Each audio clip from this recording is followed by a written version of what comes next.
n'est pas prisonnier. Un prisonnier, ça sait qu'il y a un dehors. Lui, non. Lui, il a 4 murs et la certitude tranquille que c'est tout ce qui existe. Il marche, le mur est là, il revient, le mur est encore là. Et ça le rassure, un mur. Ça veut dire qu'on est arrivé au bout, qu'on peut s'arrêter de chercher. Alors, il s'arrête de chercher. Et il appelle ça vivre. Tous les matins, il pêche au même endroit, le même reflet, la même attente. Il dit que c'est le meilleur coin. C'est le seul. Il ne se demande pas pourquoi le poisson revient toujours. À sa place, on ne se le demanderait pas non plus. Ce qui nourrit, on évite de le regarder de trop près. En bas, il y a de quoi faire. Il creuse, il descend, il s'enfonce, convaincu que ça continue. Ça ne continue pas. Il recule d'un pas, regarde le mur de pierre et fait ce que nous faisons tous devant une limite, il décide qu'il avait fini de toute façon. Il bâtit, c'est ce qu'on fait. Quand on a un monde, on le remplit, on pose des choses pour ne pas voir l'espace entre. Il construit beaucoup. Le monde, lui, reste exactement de la même taille. Mais quelque chose en lui se sent plus grand, et ça suffit. À force de tourner, on revient toujours au même point. Il ne l'a pas choisi. Ses pas l'ont ramené là comme une eau qui retrouve son creux. Et pour la première fois, pas parce qu'il l'a décidé, juste parce qu'il n'a plus rien d'autre à faire, il regarde sous ses pieds. Le bloc, juste là, celui qu'il a enjambé 1000 fois sans le voir. Il a fait le tour de son monde entier, sauf de ça. Il ne sait pas ce qu'il fait, il croit casser une pierre.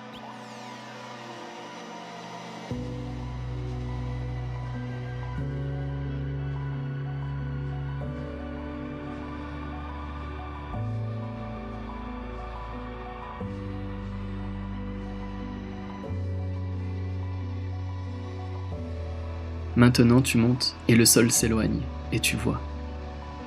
Ton premier réflexe c'est de chercher les murs, c'est ce que tu sais faire, trouver le bord et t'arrêter là. Mais cette fois, en t'élevant, tu vois le mur en entier, et ton monde n'est pas seul dessus. Il y en a d'autres, des dizaines accrochés là les uns à côté des autres, et dans chacun, quelqu'un qui pêche au même endroit tous les matins, qui creuse jusqu'à buter sur un mur, qui bâtit pour remplir le vide, qui marche en rond, persuadé d'en faire le tour. Tu reconnais tout. Chaque geste, tu les as faits. Et sous chacun, un mot, le même, partout, le monde. Personne ne l'a écrit. Le mot était déjà là sous chaque cadre avant qu'il naisse dedans, posé par quelqu'un ou personne. Et eux, derrière leur vitre, ne l'ont jamais lu. On ne voit pas le nom de sa prison. On vit dedans, sans savoir quel emporte un. Et le tien est là quelque part dans la rangée, avec le même mot dessus que tu n'avais jamais lu non plus.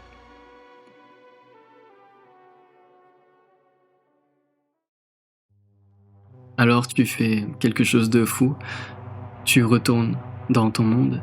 À l'intérieur c'est chaud, c'est petit, c'est un monde. Dehors ce n'est qu'un cadre sur un mur. Tu entres, tu sors, tu choisis. Et tu comprends le plus beau, aucun des deux n'est plus vrai que l'autre.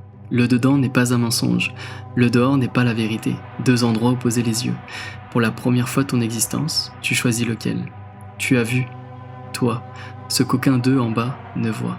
Et tu les regardes, tous ces autres enfermés dans leur boîte, qui croient être le centre de tout, avec quelque chose qui ressemble à de la pitié. Pauvres, ils ne savent pas. Toi, tu sais. Et puis tu redescends, pas pour rentrer dans un cadre, juste pour poser les pieds, sur le sol, le vrai sol, celui sur lequel tout ça tient.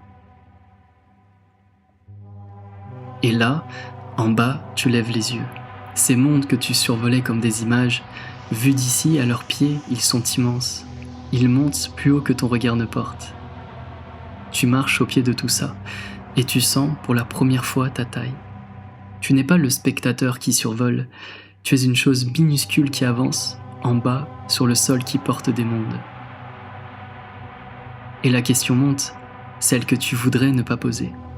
Tout à l'heure, ces vies derrière leurs vitres, tu les trouvais petites, irréelles presque, des images. Mais si elles sont des images pour toi, qu'est-ce que tu es, toi, pour ceux qui te regardent d'en haut? Parce qu'il y en a un au-dessus, il y en a toujours eu un. Tu les regardes de haut, ces vies dans leur cadre, comme on t'a regardé toi, au début, quand tu pêchais au même endroit, tranquille, et que déjà quelqu'un te trouvait petit, sans que tu lèves les yeux une seule fois. Tu n'as pas choisi de naître dans ton cadre, tu n'as pas choisi de le voir, et tu n'as pas choisi non plus qu'on te regarde pendant que tu te crois en train de regarder. Alors tu cherches le cube.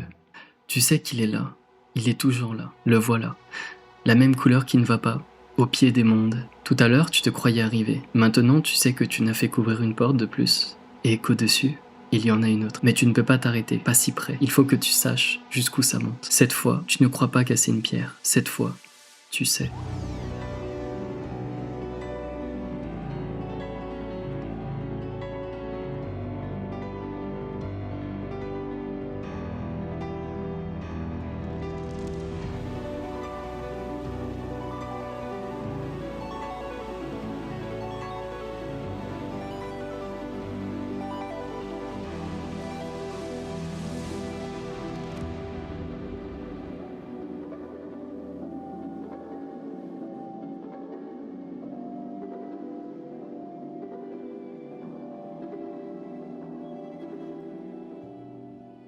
Toute la galerie, tous ces mondes que tu survolais, accrochés ensemble comme une seule image sur un mur encore plus grand, et dessus, un mot déjà gravé avant toi, sans toi, le vrai monde.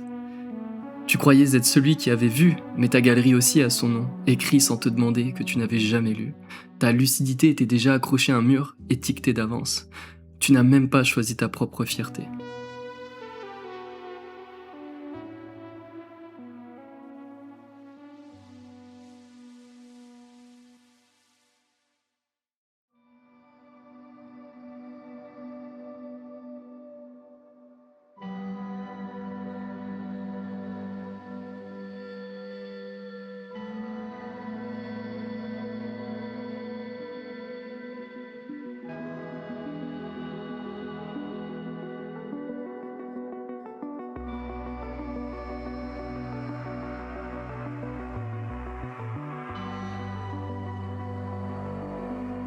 Tu montes encore, tu cherches le mur suivant, celui qui portera la galerie suivante et la plaque suivante et le mot suivant, mais il n'y a pas de mur.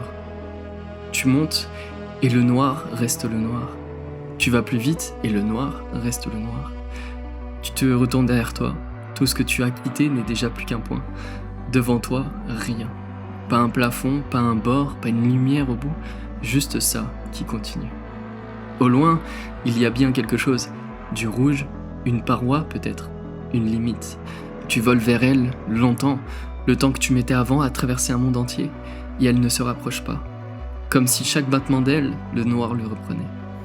Alors, tu fais ce que tu sais faire, tu cherches le point. Il est toujours là, la couleur qui ne va pas, la faille, la porte. Il suffisait dans chaque monde de s'arrêter et de regarder. Tu cherches sous tes pieds, il n'y a pas de pied, il n'y a pas de sol. Tu cherches une pierre, il n'y a pas de pierre. Tu cherches le point, partout, plus vite, encore. Et tu comprends, il n'y a pas de point, pas de porte, pas de bloc. Pour la première fois depuis le début, il n'y a rien à casser. Avant, la sortie était là et tu ne la voyais pas. Ta peine, c'était d'être aveugle. Maintenant, tu vois parfaitement. Et c'est la sortie qui n'existe pas. Tu as appris à voir la porte, juste à temps pour arriver là où il n'y en a plus. Alors, tu t'arrêtes. Tu cesses de battre des ailes. Tu te laisses descendre vers rien sur rien. Et tu te poses là, au milieu du noir comme on s'assoit au bord d'un gouffre quand on a fini de courir. Et tu regardes. Tout à l'heure, en bas, tu te sentais minuscule au pied des mondes. Tu croyais que c'était ça, le vertige. Mais ça, c'est encore quelque chose. Il y avait des murs, des cadres, des mondes empilés. C'était immense, mais c'était plein. Ici, il n'y a rien. Et le rien est plus grand que tout ce que tu as traversé. Tu as monté tous ces étages pour trouver le vrai, le dernier monde, le fond des choses. Et le fond des choses, c'est ça. Une étendue noire qui ne mène nulle part, avec un rouge au loin qu'on n'atteint jamais.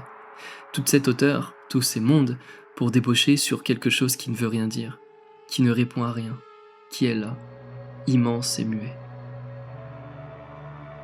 Alors, tu lèves les yeux une dernière fois, tu cherches le haut, il y a forcément un haut, une fin, quelqu'un, quelque chose, et le noir te regarde sans répondre. Tu croyais que monter c'était t'approcher de la vérité, un pas vers le vrai. Et le vrai, c'était ça. Pas une réponse, pas un visage, le rien qui ne te doit rien. Lève-toi, ne reste pas là. Il y a forcément un point plus loin, vers le rouge, là où tu n'as pas cherché. Tu n'as pas assez cherché. Tu ne vas pas t'arrêter si près, pas alors que tu commences à voir. Il y a toujours eu un dehors, toujours. Vole vers ce rouge et trouve la faille. Cherche encore, pour toujours s'il le faut, une porte de plus, une seule. Ou reste assis, repose-toi. C'est peut-être ça, le dernier mur. Celui qu'aucun regard ne traverse, qu'aucun vol n'atteint. Pas une pierre à casser, l'absence de pierre.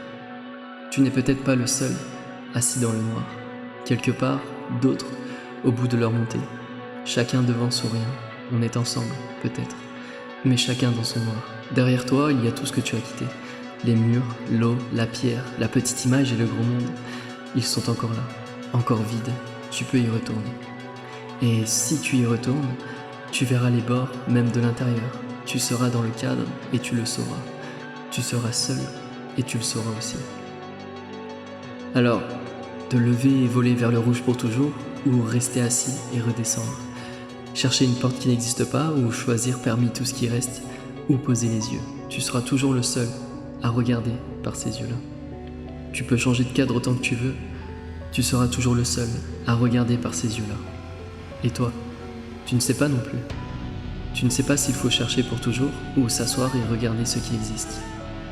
Tu croyais regarder une vidéo, tu croyais être dehors, en sécurité, de l'autre côté, comme lui croyait être dehors en survolant les autres, mais on ne regarde jamais sans être, quelque part, regardé en retour. Tu vis dans un cadre que tu n'as pas choisi de voir. Lui vient de le voir. Il vient de te voir, toi, au bord du sien. Et toi, qui te regarde au bord du tien.